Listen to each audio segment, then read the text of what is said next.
Les exportations chinoises n'ont plus besoin de présentation en Grande-Bretagne au-delà des zones touristiques bien connues.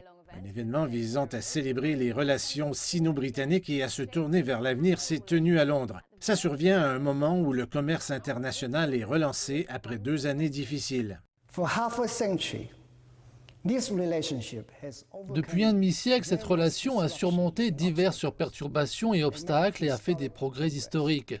L'histoire nous a appris que la coopération favorise les intérêts fondamentaux de la Chine et du Royaume-Uni.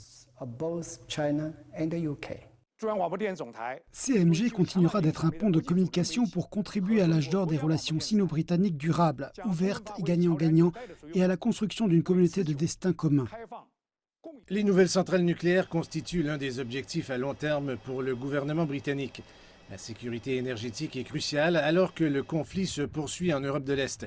Les investissements chinois dans 2 sites nucléaires au Royaume-Uni sont considérés comme d'une importance vitale. Plus tard cette année, le ministère britannique du Commerce international espère que les négociations formelles reprendront pour s'appuyer sur les expériences passées.